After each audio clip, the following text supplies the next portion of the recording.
Hi, Talvinder, how are you? I'm good, Aman. Which place are you currently? I'm in San Francisco right now. Okay, all right. Yeah. So first of all, thank you so much for taking up this session, taking Sure. out time on Sunday. You as well as all the other people who have joined us on a Sunday afternoon.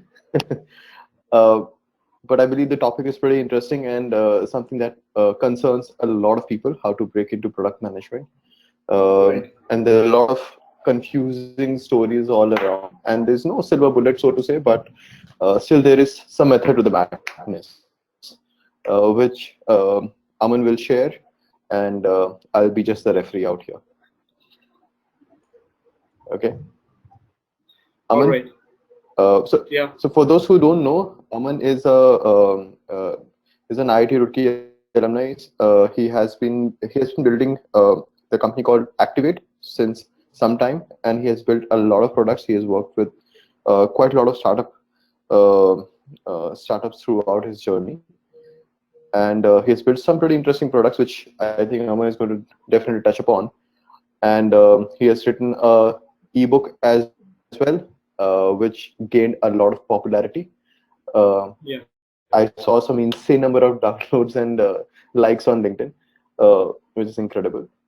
And So I haven't in put the book general, yet. oh, okay. Yeah. So maybe today's the release date then. You And and thank you for taking out time and joining this webinar. And I think Talvinder has given an introduction about myself, and let me take it forward from here. And most importantly, the topic here is very important. Means it's really important to set the tone of how you want to, you know, approach the whole role of product management. So I've prepared a small presentation with this webinar through which I'll be actually taking you into the role of product management, and you will be learning a lot of tools and hacks through which you can actually speed up the process of learning the whole product management process. So the most important thing that whenever you're learning something new is, do you know why you want to do it? That's the most important thing. That's the most important question that you need to ask before you're going for something. And I have a recently got this image from somewhere, and on the top of this, I really feel like many people are actually just becoming product managers just for the sake of it. They feel like that it's just about management, it's just about managing the team, and it just looks very lucrative. So first of all, you need to list down all the reasons that why do you want to become a product manager, what kind of a role a product manager plays in the company. Just don't go for misconceptions that product management is just about work. They don't work, they don't have any skills, they just are in the process of conveying the message from the management team to the developers and getting the products and shipped. That's it. It's a very difficult role. It's a very complicated role. It's a cross-functional role, and it's not that easy to acquire all the skills that you can become a product manager so easily. So I'll be actually showing how you can become a product manager step by step, and I'll be also sharing some resources in this webinar where you can actually learn a lot about product management. So let's actually come to the picture that how you can become a product manager and who is a product manager. So this is a slide that I prepared, recently, and you can get an idea about the product manager's role. So a product manager's role is basically a intersection between designing, technology, monetization, and marketing. So you need to have skills in all these sectors to become a product manager, and it's not that easy. Means there are some people around who knows designing, there are some people who know technology, there are some people who actually understand the marketing part, and there are some people who can do sales. So you need to have a knack of every aspect of all, every aspect to become a product manager, uh, to become a great PM. The thing is with this role, every company wants to hire a great PM. Nobody wants to hire a good PM or an average PM or a below average PM. Everybody wants a great product manager for their company because it's a very crucial role. Sometimes, in the States also we call it a mini CEO. The reason being that It's a very crucial role, and it acts like the product managers in some companies act like mini CEOs. So what does a PM do? So a PM is basically a manager which manages the team. They're also managing the marketing team. They're also managing kind of sales team. The next uh, release, so that they are able to sell the product in a better fashion. So what does a PM do? It's basically connections. Means it is actually connecting the company to the customers, and PM are basically understanding the customer requirements and delivering the products via the company. Secondly, it's about culture. Means they are setting the culture and the tone on how the product is being delivered and how the whole team is working towards their only and only goal, that is customer impact. By craftsmanship is about where the skills come into picture. Means they have the skills. Means either the product manager knows how the development works, they know how products are working, they know how the designing works, or they understand the market well, or they also know, they may be knowing that how to take this product to the market. So these are the things that a product manager does. Okay, now we're talking about a great product manager, because as I already told you that great product managers are required by the company. I'll be actually discussing the qualities of a great product manager. The number one thing is that you need to understand your customer. If you don't understand your customer, then you will not be able to develop that product or build that product according to your customer needs. And you need to have a certain level of empathy to that customer. It's not like that there are many products out there where you just have release, not getting the actual uh, you know feel of how the customer is feeling while using the product. Secondly, it's about product vision. Means you will not be able to, the most important thing is to understand product development takes time. So you will not be able to develop a very good product or an excellent product, or a fulfilling product in a very short amount of time. You need to have a very longer term vision, and the vision is basically built around the problem that the customer is facing. Let's say the customer is not able to book cabs on time, or let's say the customer is not able to travel on time. So the product named as Uber came into picture, where they were able to solve this problem, and it was solved differently in different markets. Means you need to understand the market is different, but the vision is actually the same. Means it's to give access to vehicles, access to transportation with a couple of taps. That's the whole vision. It can be anything. Thirdly, product designing skills.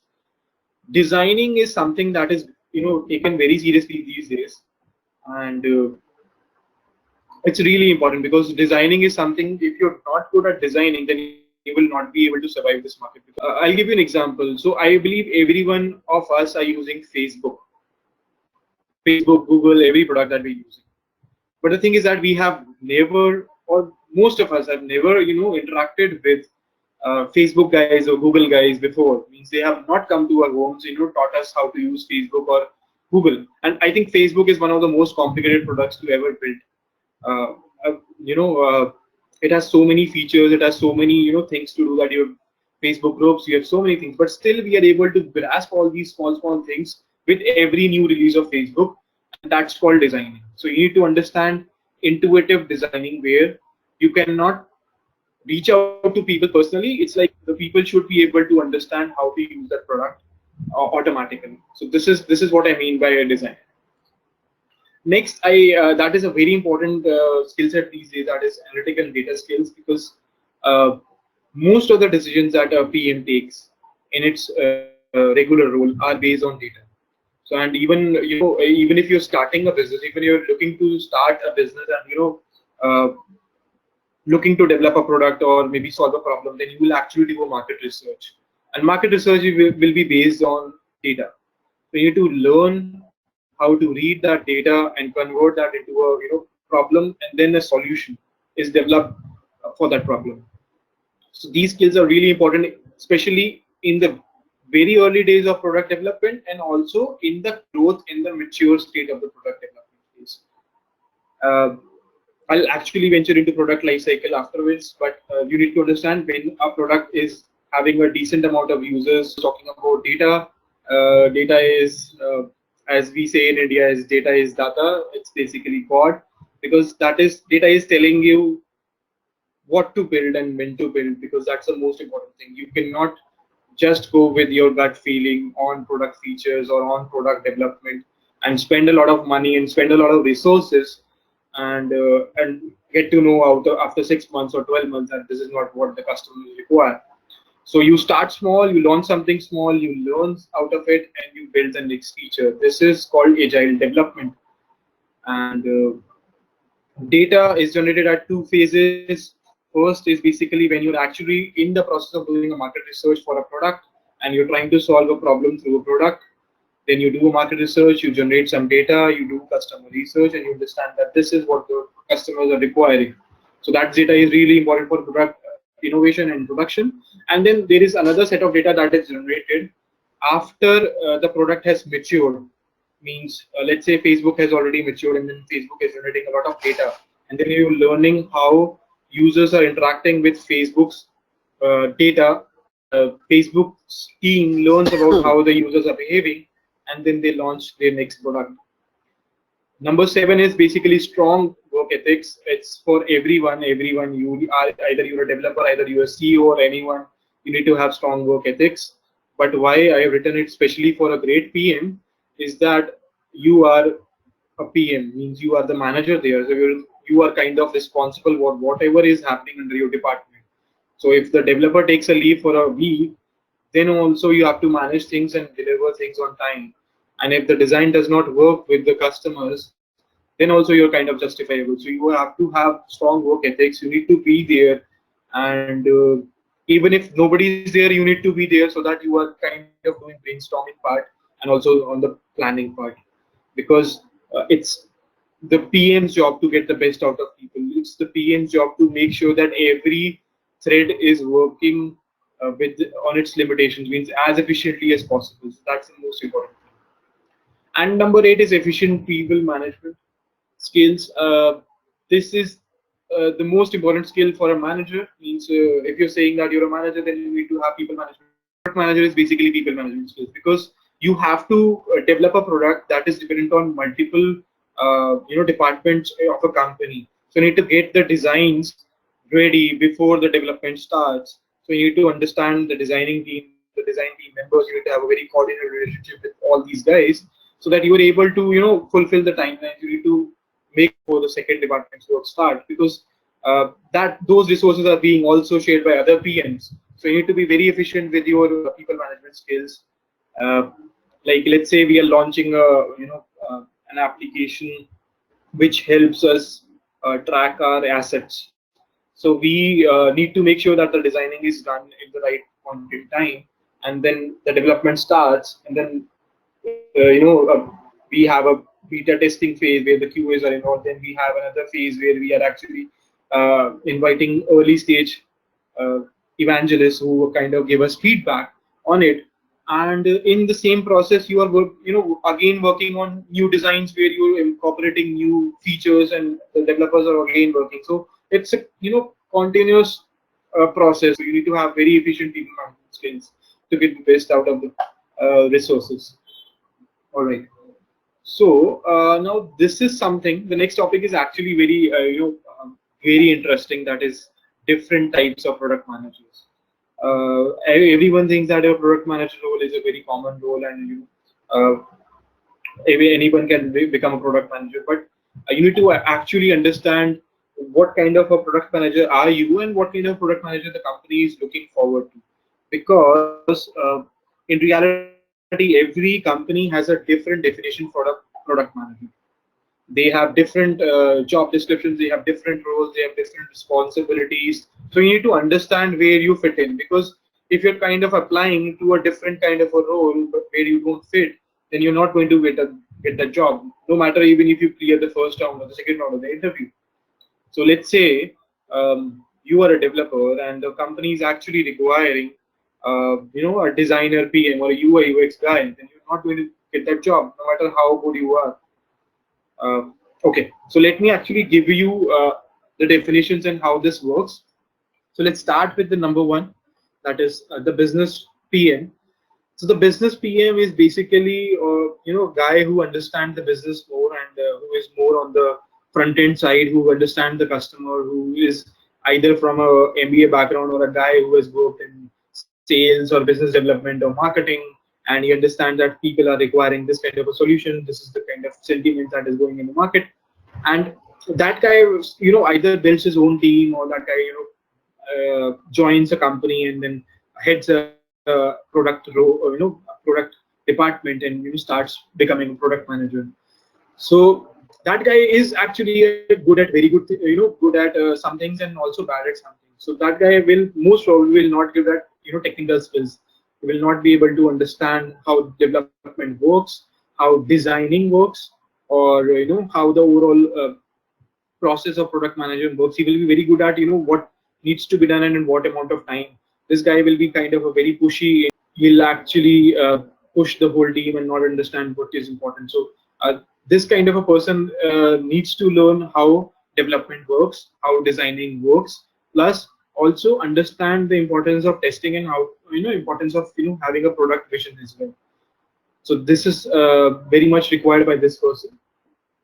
And secondly, if I talk about the designer PM, this is so this person will be most probably coming from a designer background. He will the person will be a designer doing different roles, or a branding material designer, and he has come into a UI UX role, and now ventures into a product management role where the person is actually managing the whole product department. So the designer will be very good with designs as well. This guy will be very good with the customer empathy. This person will be able to get very good designs out in very less amount of time. But on the other side, this person might not be able to understand what is actually required in the market and how to market the product. And also on the other side, might not be able to communicate properly with the developers, and the developers might not be able to understand how the overall functionality of the product works, because designing is just the look and feel of it. It's about how the product works in the hand of customers. Thirdly, it's called the developer PM, and I feel like it's also called technical product manager. There are many companies like Adobe. There are many companies like Facebook also. So Facebook has a requirement that if you don't understand coding, then you cannot become a product manager in the company. So every company has a different set of guidelines of hiring product managers. So the developer product manager is basically a developer or a senior developer who has ventured into the product management role and understands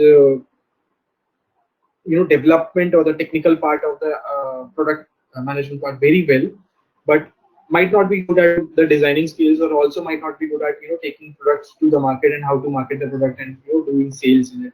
So these are the pros and cons of this kind of profile, and every company has a different set of PMs. Means there is a product company which will be having a business PM, which will be having a design PM, which will be having a developer PM.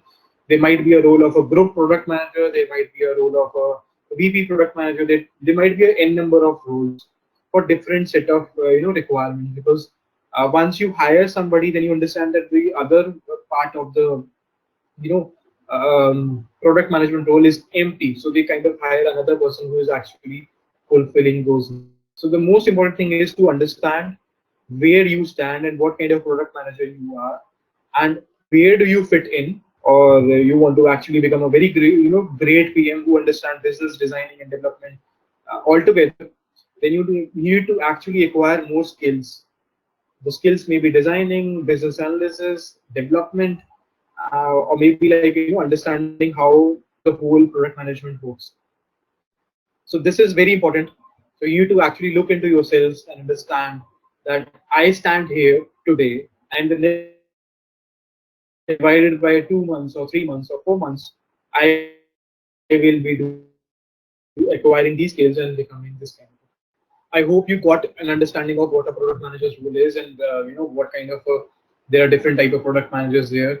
And now let's talk about how can you acquire the required skills to become a product. I feel personally the best way to do is to own a product, means becoming a product manager, because when you own something, that feeling actually makes you learn a lot of things.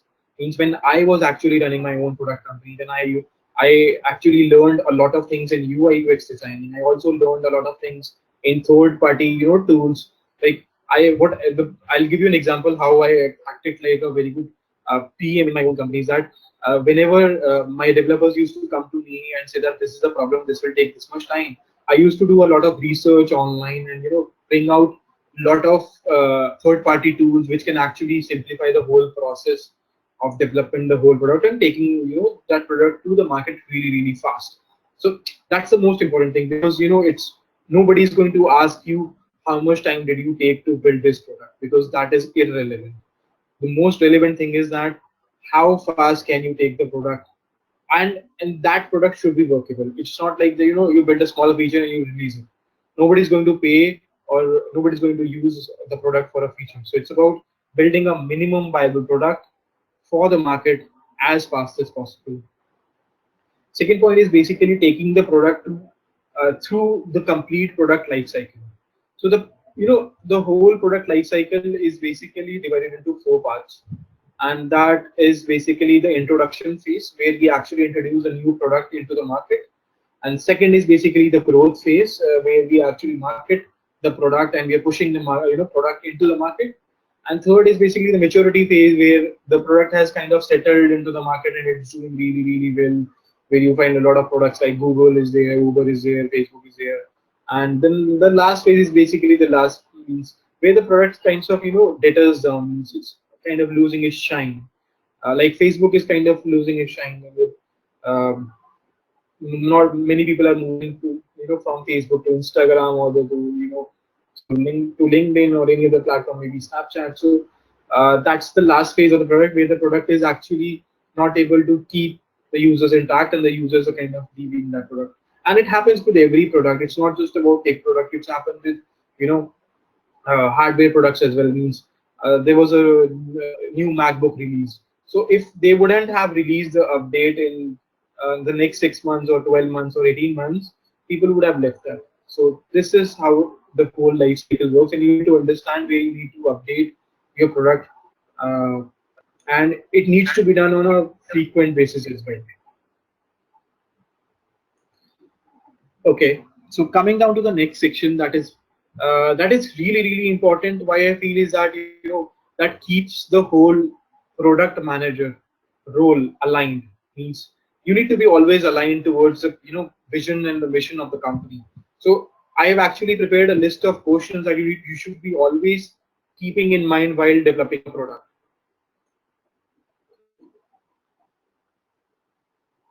Okay, so let's start with the number one, and that is basically what problem will this solve?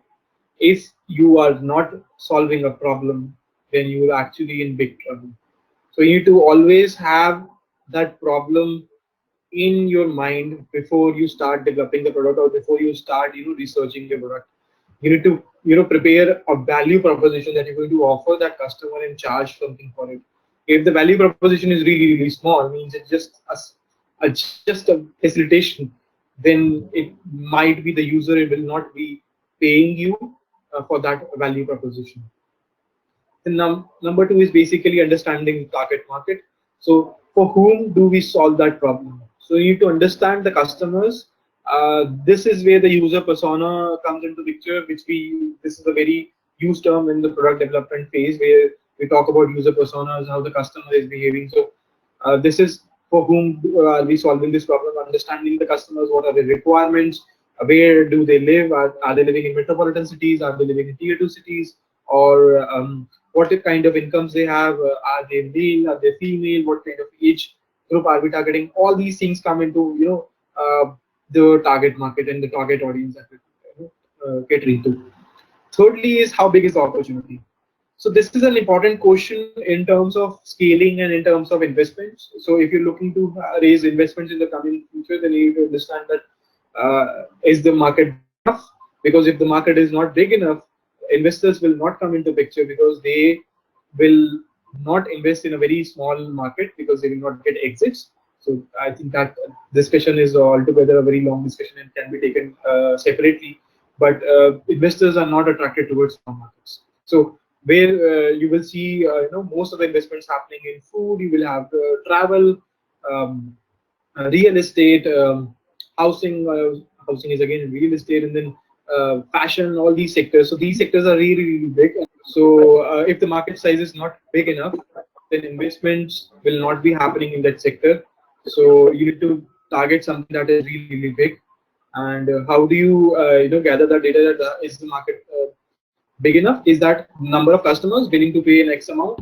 If that turns out to be more than $1 billion, let's say, let's take $1 billion as a ballpark figure, and if it's larger than that, then it makes sense to sense for an investor to come into a picture, and then you can have multiple rounds in that sector. I'm not saying that if the market size is less than that, you will not be able to raise money. That is where the market sizing comes into picture. Fourth, how will you be measure success? This is an important topic, and most of the product managers miss it out. This basically metrics that we need to track. So you must have heard about vanity metrics and all those things, like we track a lot of hits and a lot of all these things. So you need to care about that. What you need to care about is basically if it's a user retention that you want in your product, then how many revisits are you getting? If you want user engagement, so how much time the user is spending on your product. So all these metrics are really important, and depends upon what kind of a goal you have for that quarter or for that overall product. So for example, Google is a high retention but low engagement product. What I mean to say by that is, on Google we come again and again, but we don't spend much time on Google because we search for something and we go to some other places. On the other hand, Facebook is a high retention and high engagement product.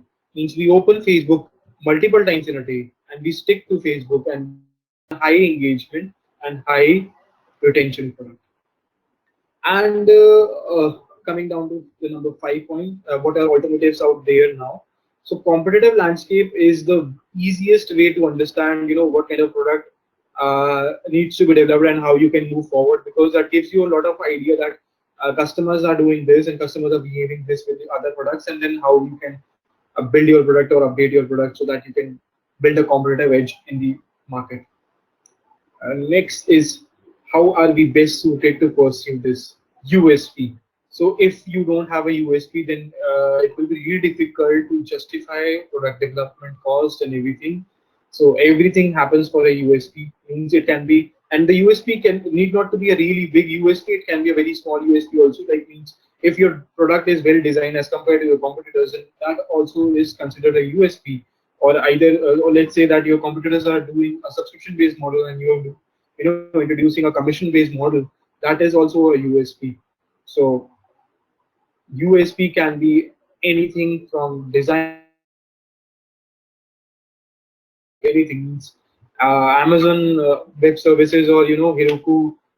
If you have heard of all these tools, these are basically servers. So Amazon provides a very raw server, and the charges are relatively less. And there are a lot of third-party services like SMS gateways, email gateways that you can integrate very easily, and you can actually launch a product. On the other way, Heroku is something which is like a plug-and-play tool where you just upload your code and you can launch your product, and it will start in like 15 minutes. You can launch your product, but the charges on Heroku is high as compared to Amazon. So every product has their own USPs, and I think it's more like where they are positioned. Number 7 is basically about timing, and this is the most important thing. Means if we're talking about timing, then uh, this is the most important thing that you need to think of. Approximately 40% of startups and products fail because they launch at the wrong point in time. Flipkart was not the first e-commerce company to launch in India, but it was launched at a time where we were actually picking, the market was picking up, and then people were actually using internet as frequently. So it was another example that I can give it to you is like electric vehicles. So if you're looking to launch an electric vehicle right now, it makes a lot of sense. But if you were to launch, electric vehicles have been into picture for the past 100 years. But I think to launch an electric vehicle right now is the best possible time. So number 8 is basically the marketing strategy. How will you market this product?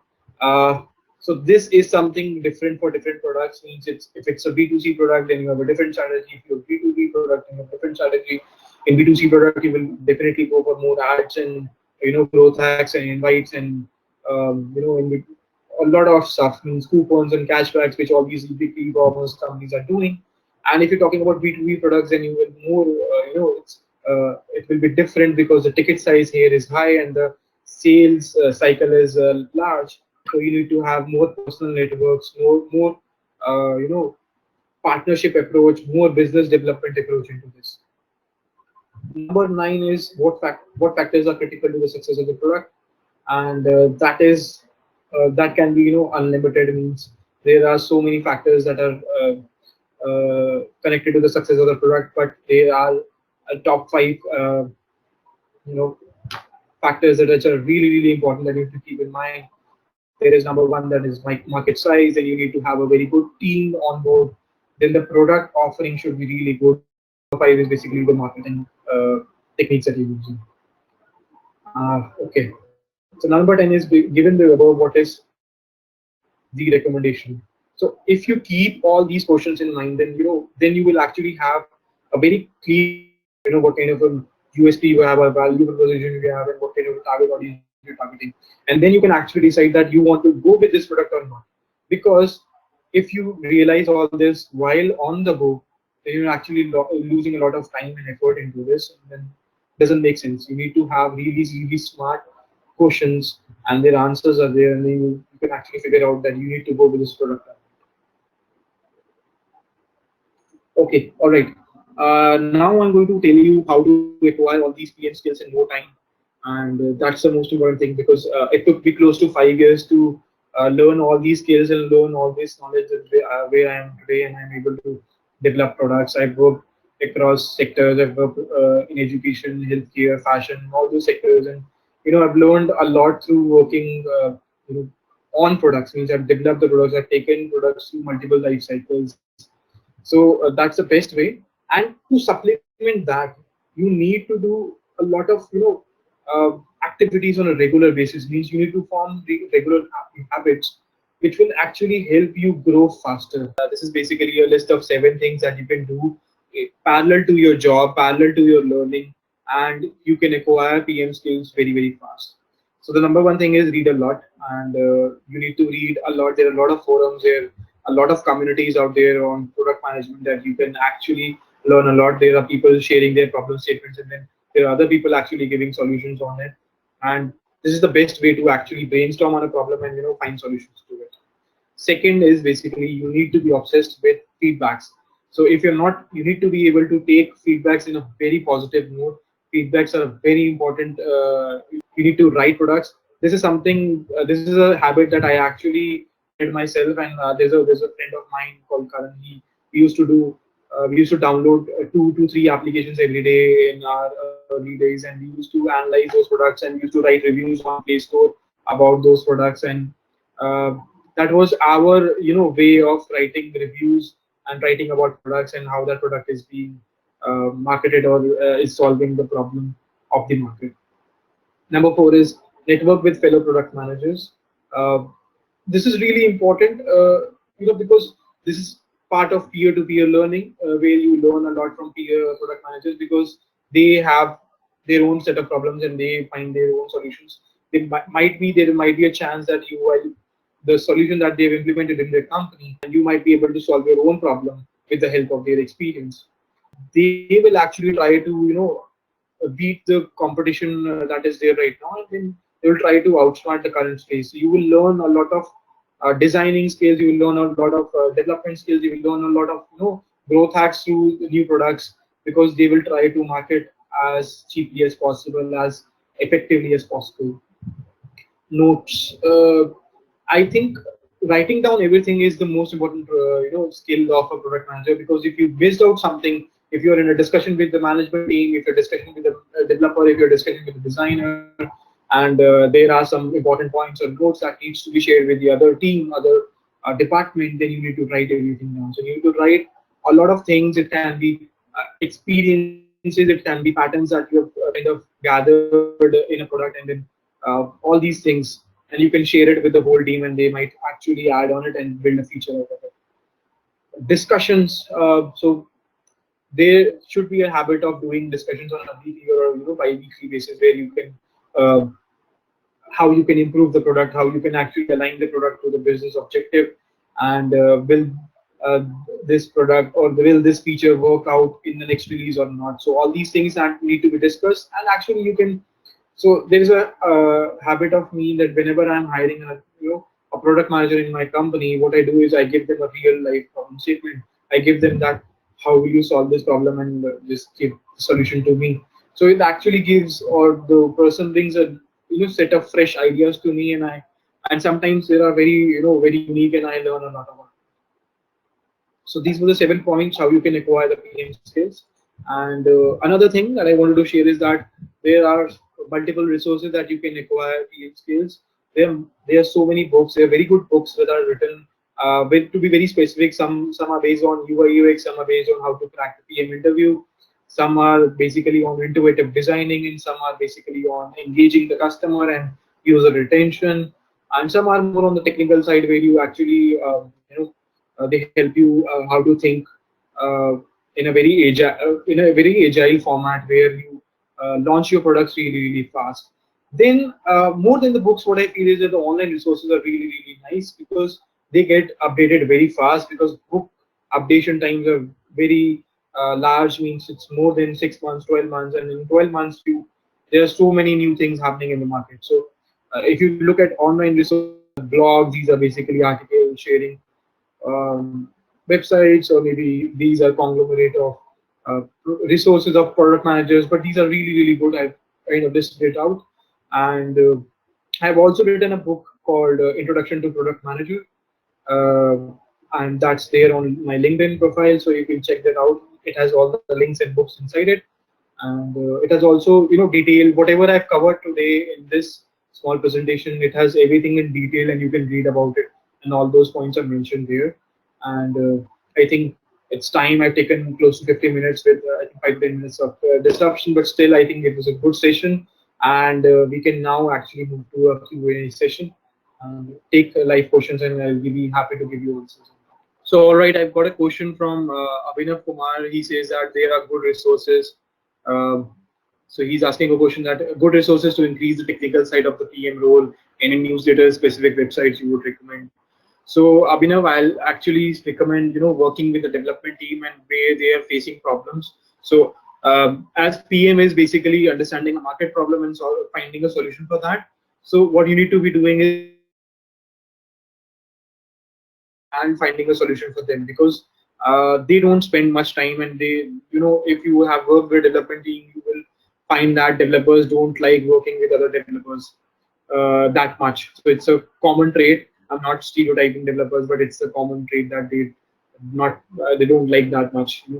Yeah. So Mansi asked a question: how do I get the first opportunity to move from the business side of things to the product side? Well, I think the easiest. So if you're saying this, I assume that you're already in a job and you have a company where there is a product side as well as a business side. Or you, by business, you could be working in operations, or you might be working in sales or something else. So one of the best ways to do that is actually start liaising or start working with the product team, because as you might be building something where technology is involved. So start liaising with the technology team, with the engineers. Typically, what is the size of the company? Start working the product where you start gaining the trust as well as you getting the exposure of product building experience, right?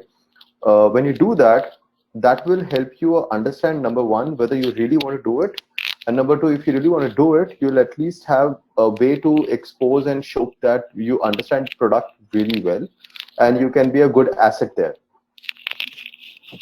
Okay, so that will help in then you can actually propose to your manager that, yeah, I would like to become a product manager, and I would like at least one chance. And that transition will be super smooth and can potentially happen. I've seen numerous people doing that, and that is a good recommended approach. Uh, Shesta, I will answer that. Jennifer, um, what is the general interview process for PM roles? Well, it depends on junior versus senior roles. Okay, but if I put a structure to it, Effectively, what happens is, number one, you'll be approached by the headhunter. The headhunter would ask some basic questions, largely to triangulate whether they you really fit in the into the framework, into the structure. So, do you have that pedigree that they're expecting? Do you have gained any experience in the domain that they are looking for? If at all, that's a concern. Once they have triangulated, which is this kind of call typically lasts about 15-20 minutes, and sometimes to half an hour. Once they have figured out that you fit in that bucket, then they will send the next set of tests.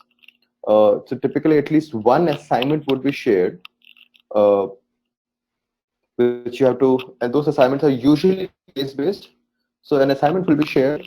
You have to fill that. You have to submit that assignment in the time frame that they expect. After that, you will get the response within a week, maximum a week. So once you get the response, after that, they will typically, if the answer is good, if they like what you have suggested, then you will be connected with their product team, and who will take a phone call interview or a video interview first. uh, if you qualify, if you pass through that, then they will typically call you for a 1 day slog essentially. So they'll book your flight for 6 o'clock in the morning. You'll get there by 8 or 9.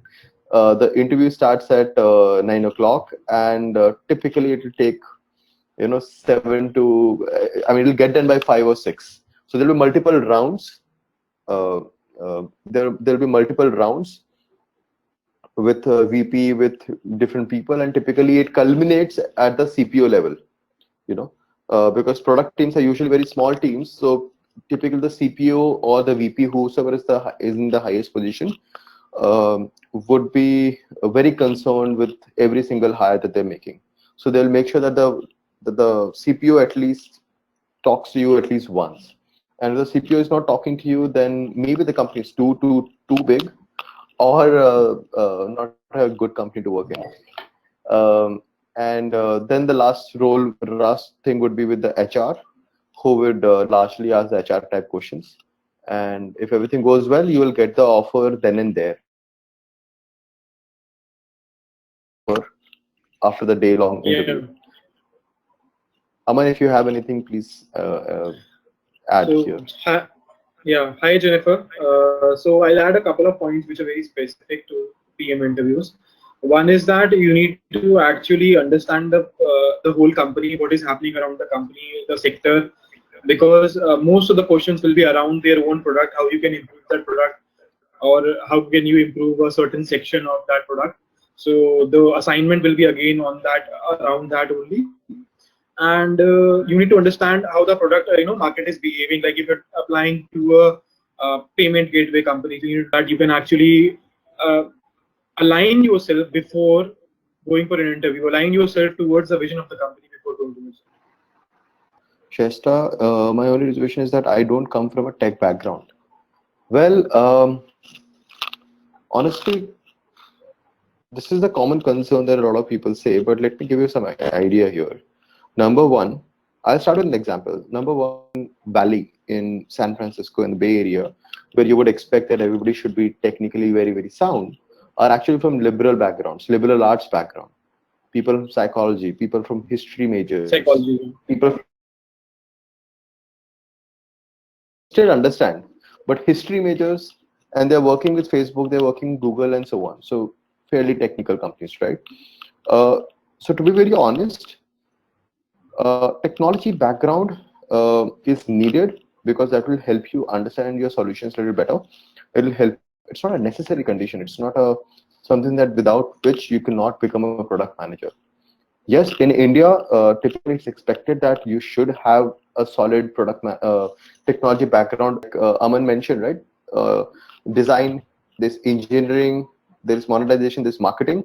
So marketing is kind of covered by MBA. So if you've done MBA, you'll understand marketing a little bit. At least that is our hope. And technology, if you have done engineering, then it's again expected that you might understand technology decently. So these are considered or taken as a proxy that this person might know this.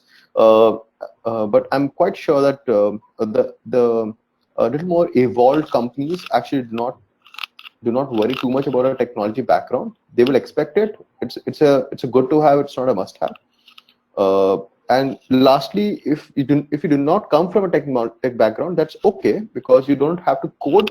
You essentially need to understand things, right?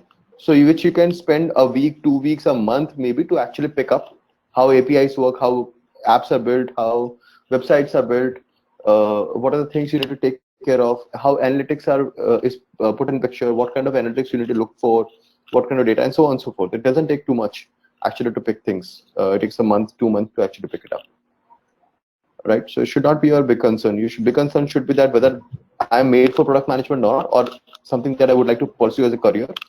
And if I want to pursue it as a career, how should I do it? How should I take it from here? How to break into PM job without prior knowledge? Specific tips?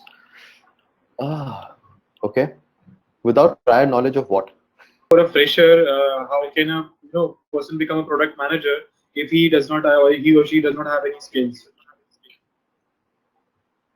Right. So I actually answered this question. Dalvinder, I take this. So Yeah, uh, please. I think the best way is to join a very early stage startup, because they will give you an opportunity to work in a product team, and you can join as an APM, and you can learn on your way. You can work with your senior product manager or the VP product manager, and you can learn how the product manager work is done. Company is actually giving you an opportunity to own a product, take that opportunity and own that product for the next 2 years. Right. Absolutely.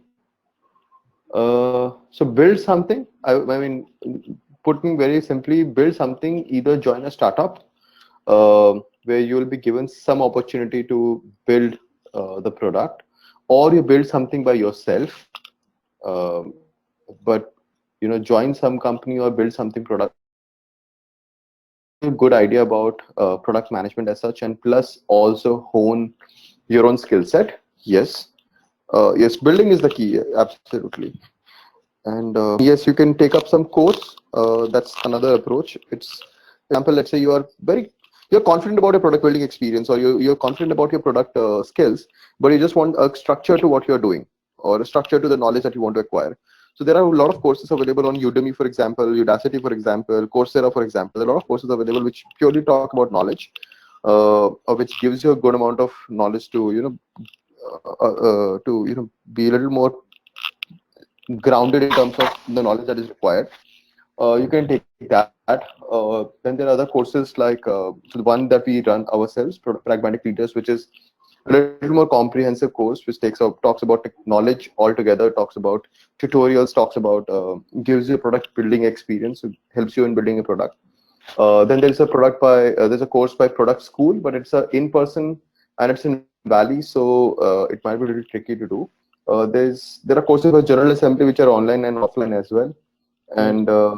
and then there's a course by Upgrad as well, which is again in person, right? So there are some things that you can pick and choose depending on how deeply you want to get involved. But yeah, the most typical issues that I've seen is that uh, companies actually expect employers actually expect you to have some product building experience. That's one core thing that they expect. How to answer which part of PM side are you comfortable with, technical or business, if you're new to both? There's no good answer there. Actually, you should simply take the one which you are a little more confident of, if you're not comfortable, confident of. So if you have in the past many years, if you're a developer, obviously technical side, you are a little more comfortable, confident, if not comfortable, at least confident. That okay, ye to aata hai mujhe, right? And if you have been a business guy for some time, then business it will be. So I'll say, in general, product management is a little difficult, little convoluted job. So do not complicate things for you even more. You would be coming from the business side, or from the technical side, or from the design side. These are the typical entry points into product management. So whichever side you come from, whichever you have a little more experience, I think that's where you should head to. Uh, uh, Aman, would you like to take the next question? Why one should take freshers over experienced for PM internship? By Naman. So to be very honest, I don't think so. Anybody prefers freshers over experienced guys. That's for sure. But there are certain conditions, there are certain situations where, especially early stage startups. When I mentioned in my last answer, early stage startups, because they're cash crunch, bootstrapped, they will actually give an opportunity to a fresher where they will see more of the passion part and less of the skill part, and they'll give this opportunity to that guy that I'm giving this product, I'm sharing this product or a vision of the company with you. I think this kind of opportunity will be only available with early stage startups. That is why I say either you start your own product or you join a very early stage company and own that product. And the time period should be definitely 12 months, 12 to 24 months, not before that, because the life cycle will be incomplete.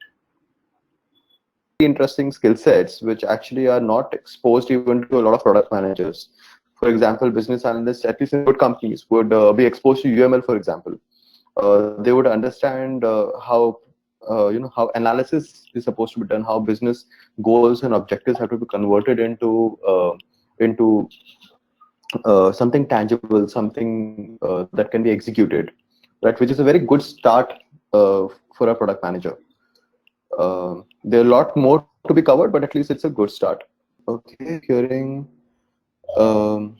data science would become one of the key skills for PMs in the next couple of years. What would be advice to folks planning to get into PM now, or even ones who are working as PM for the last few years? Uh, okay.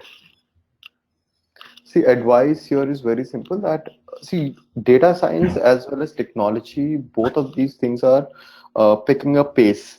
Okay. So earlier there used to be one disruptive technology at times. Okay.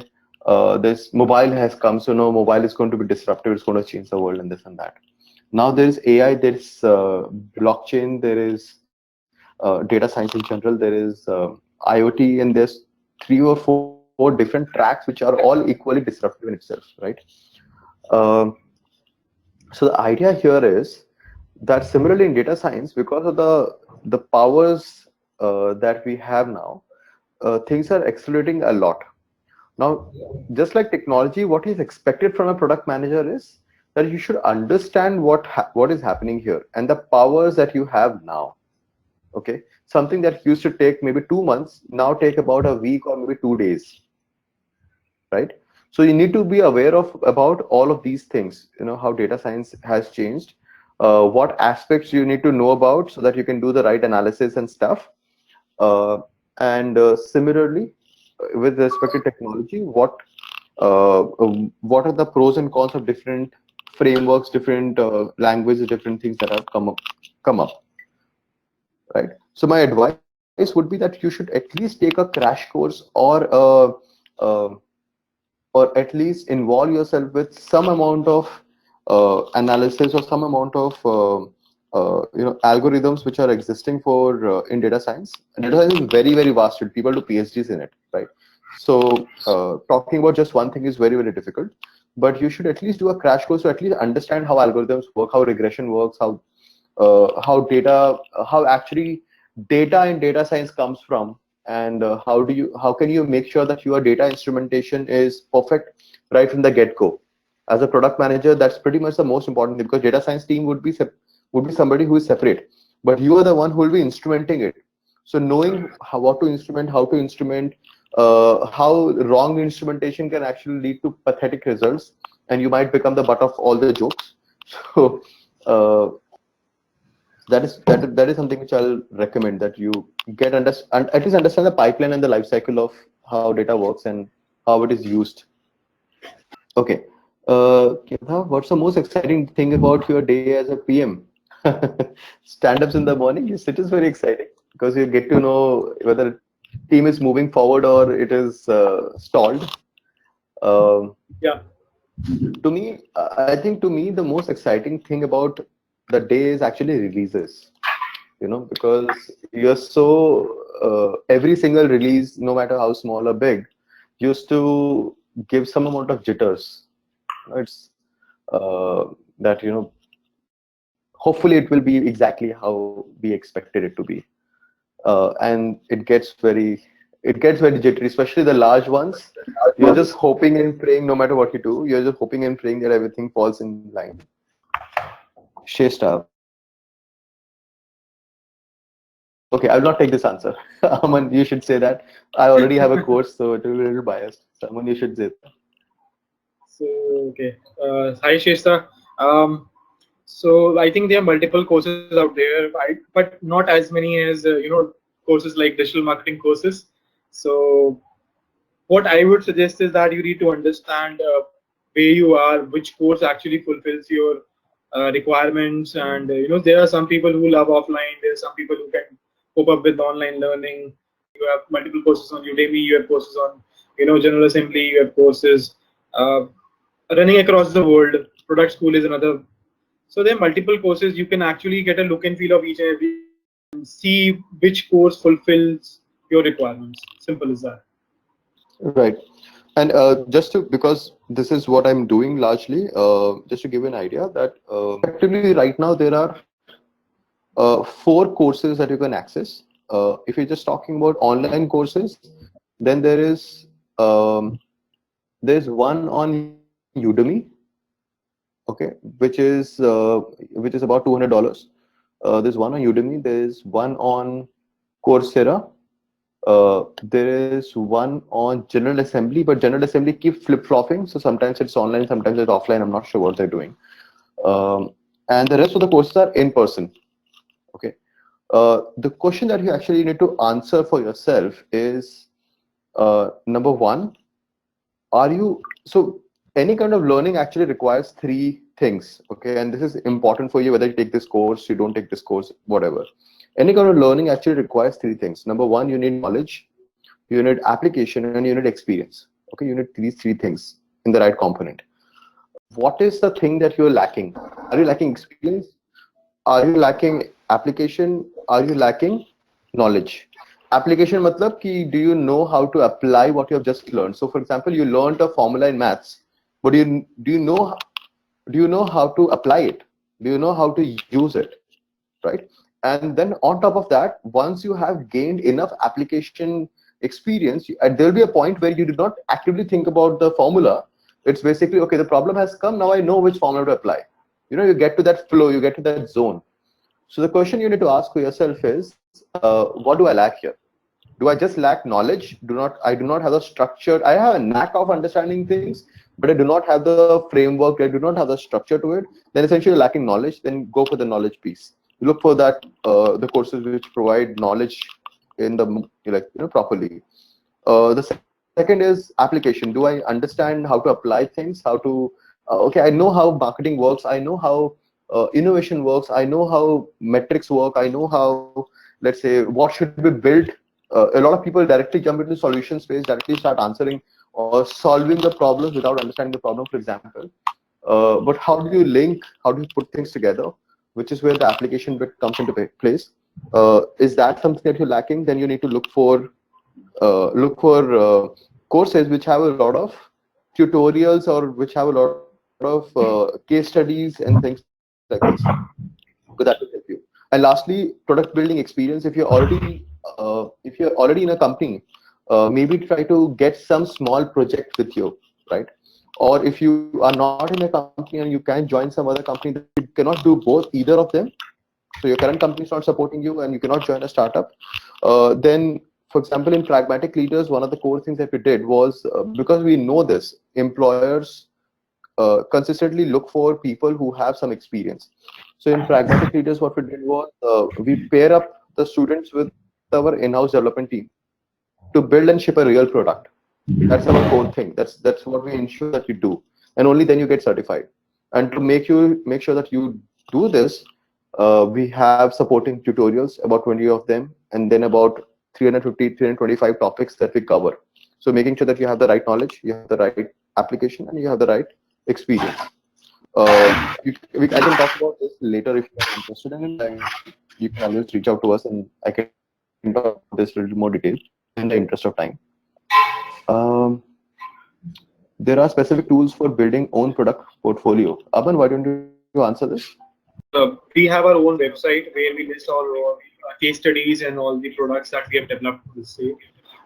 You can also use LinkedIn, all those platforms. You can use Medium. That can be a good portfolio. Means you don't need to have a specific tool for this. Uh, because when we're using a separate tool for this, you have to spread the word about that tool. And if you're using tools like a website or a LinkedIn or Medium, then you already have users which are discovering those products. Um, shall product managers should know artificial intelligence, machine learning nowadays? Is it good for product managers to work in e-commerce domain as a horizon to work on various aspects of things is more? Shall product manager experience in startup company of artificial intelligence and machine is worthy of joining? Which sector is best for product managers to join nowadays, like e-commerce, etc.? Okay, so let me and Aman join wherever you feel suitable. Okay, Sure. so first of all, uh, best for product manager is e-commerce. I doubt. Okay, I mean, it's very subjective. I cannot say that It's very it's e-commerce is best for all of, right? It's very, very subjective. A lot of, for example, there's a lot of boom in um, there's a lot of boom in smart transportation, which is where Uber, Ola, Grab, and all these companies fall in, right? They are still building a lot of things, and there's still a long way to go. As compared to that, e-commerce, in terms of features and everything, e-commerce comparatively is a little more stabilized. It is little more structured, right? So the kind right. of work that you do in e-commerce is going to be very different as compared to, let's say, smart transportation. Smart transportation things will be little more crazy, little more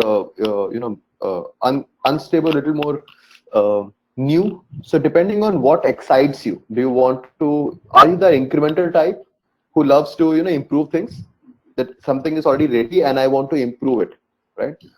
There are people like that who enjoy doing that. It requires much more, and requires a different personality type. It requires people who are a little more diligent, little more disciplined, little more detailed oriented, because only then you can actually find those gaps and those issues in already existing good process, right?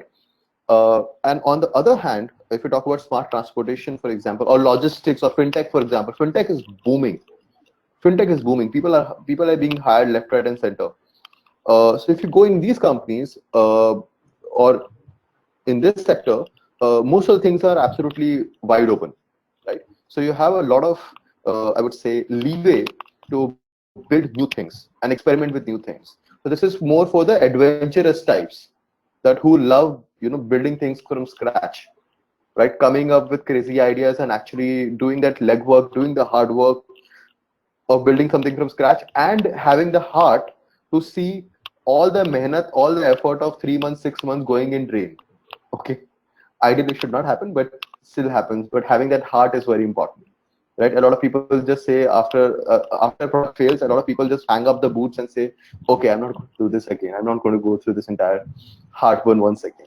Right? And you can connect with me separately, or you can connect with Aman separately, and I can give you a lay down on um what to expect in logistics, what to expect in finance, what to expect in payments. Within finance, payments is very big, and that's what I'm talking about separately.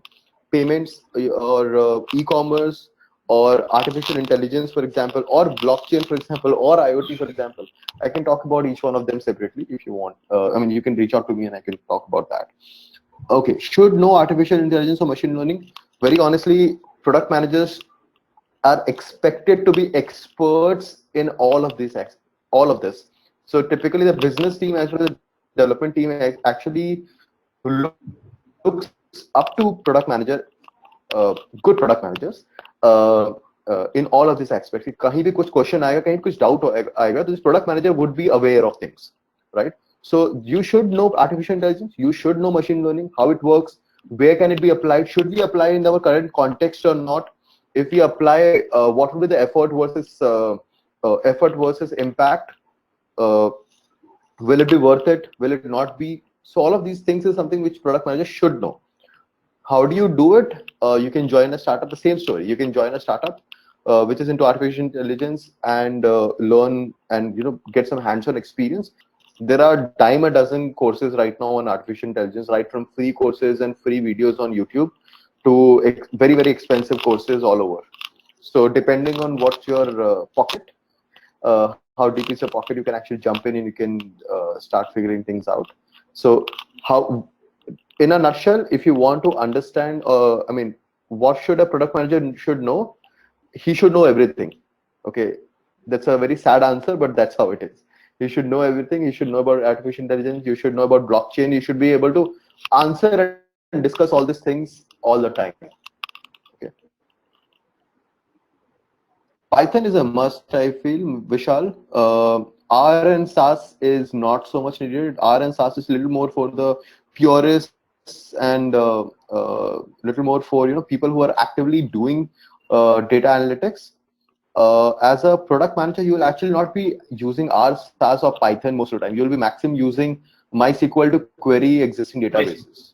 Okay, that's pretty much you'll be doing. Okay, perhaps you will use MySQL to get some data out and then maybe write a quick small script on Python to do some regression or something like that. But you will not typically be doing it. Okay, there'll be somebody else to do it, and if there's nobody, then maybe you can just pick up Python. But I will not say go for R or SAS.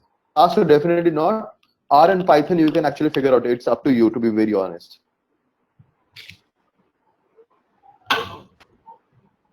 Can you share other domains which are stabilized?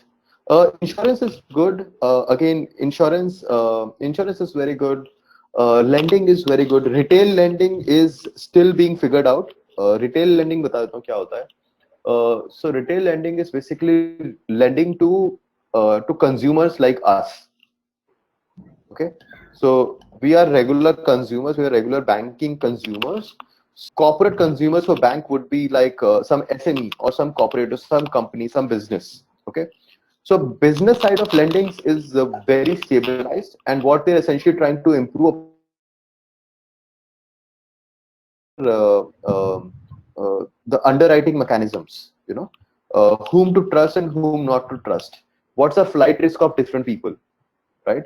So whether Aman with his company or Talvinder with his company will be a good bet that these guys will not fly off and will not Right. will not become Vijay Mallya's in the short term or in the long term.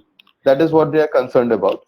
Okay, and that's why wahan pe maximum work is actually about how do you make sure that underwriting mechanisms are right and so on.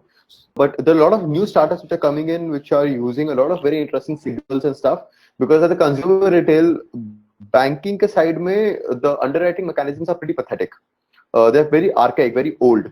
Okay, there's signals that they use for judging whether Aman is worthy of a 10 lakh loan or Talvinder is worthy of 10 lakh loan is very old. Okay, so a lot of new startups are actually addressing this using different signals like which college did this guy graduate from, which kind of company, which company is he joining now, what was his score, the last score, how active is he on social media, and things like this. So there are a lot of innovations that are happening there. So that's one interesting place you can join in. EdTech is, yes, stabilized to a good degree, and there are so EdTech is a very okay. So EdTech में क्या होता है ना कि इसमें as compared to the other companies, other sectors, the performance or the results take a lot of time. Okay, it's a patience game. Okay, ऐसा नहीं होगा कि आज मसाला डाला and कल result आ जाएगा, right? You'll have to groom people for 2 months, 3 months, a year, 2 years, then you get the results, right? So that's why the edtech companies are far and few in between, and they're broadly classified into either assessments, so which are doing like Prometric and companies like that, which do assessments. Then there are companies like Udacity, Udemy, which are MOOCs.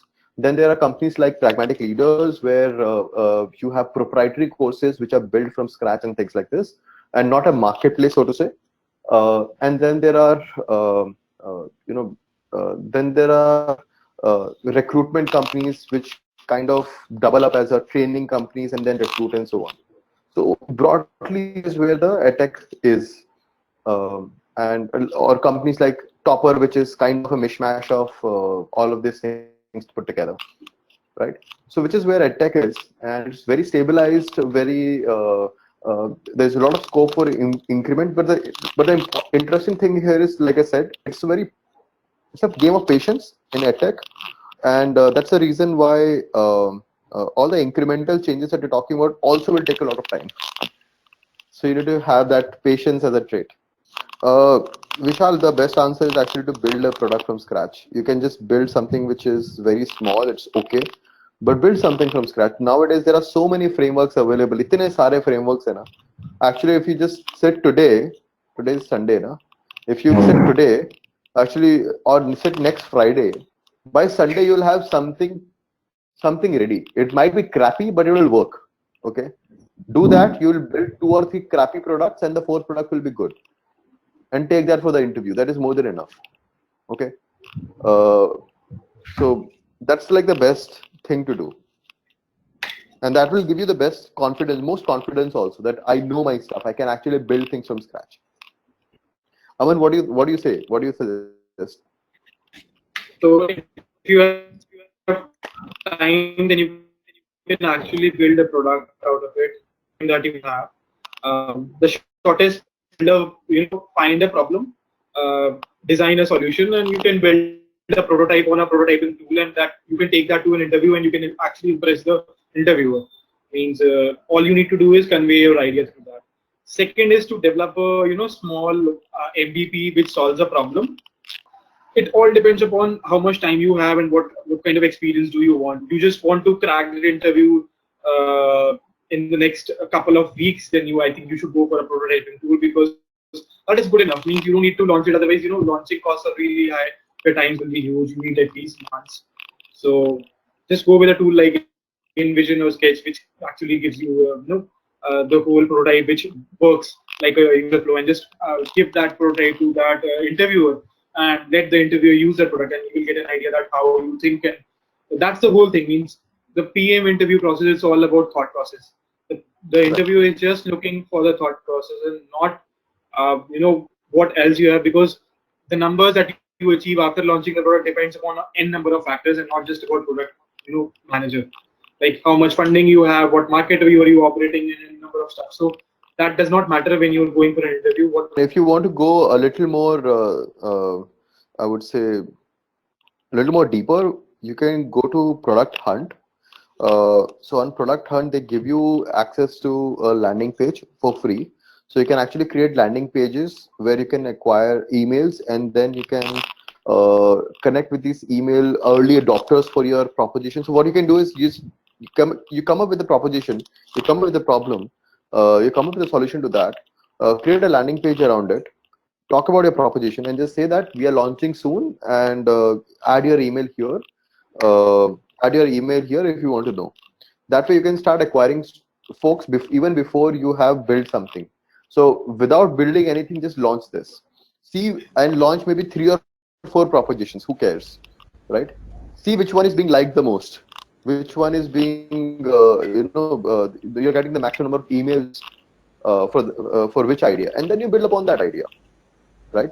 And start interacting with the people who have submitted their emails. Talk about what you want to build, what are you expecting from this product, and so on. So then if you do this, that's like a how a product manager actually builds things incrementally, and by interacting with the audiences. Yep, I think that's pretty much it. So guys, feel free to reach out to me or to Aman. My email is your, I'm just posting it here. Yeah. So feel free to reach out to me or to Aman, and I'll be more than happy to answer anything. Sound कर सकता है? Yes, there's a course that I have, but believe it or not, my bigger concern is to make sure that you guys have the right information about what you want to do, and not to sell the course. And once you talk to me, you'll actually realize that. And so feel free to reach out to me in terms of what you would like to do, career में क्या करना है, क्या नहीं करना, etc., etc. You'll get an unbiased response all the time. Okay. Thank you so much, Aman. I think this was a wonderful, wonderful chat on Yeah. Sunday tattoo. Uh, I can't stop repeating that. I think a lot of very interesting things, and trust me, guys, I've attended a lot of these sessions um over time, and things the things that Aman covered, a lot of details, a lot of the things that he spoke about, actually were very, very relevant and details which typically a lot of speakers don't cover. Okay. So hopefully and perhaps you'll be able to compare that whenever you attend somebody else's session. I think you'll be able to compare that, True. how relevant this one was. Okay. Um, Yeah. and all the best for all your career choices, guys. Hopefully, we get to see a lot of product managers. We need a lot of them. Right. Yep. Take care. So I feel it was a great session, and I also feel that all great things happen on a Sunday, because rest of the days we are actually running in our lives. And so I wrote my book on Sundays only. And so I think let's connect on LinkedIn. And if you guys need any help, if you need any advice in any form of product management, just feel free to reach me out on LinkedIn, or I've shared my email ID as well. And let's take this forward. Okay, I'll be sharing my book very soon with you guys. Also, you can throw in ideas. If you want another webinar of this sorts on any other Oh yeah. topic or any other specific topic, then feel free to share that topic, and we can arrange another session like this Right. on another Sunday. Exactly. Exactly. We'll love to do that. We are sitting here purely for that. Okay. We sincerely want more product managers to join. Yes, absolutely. Please feel free to reach out to us and tell us what you would like to listen to, and we would do it.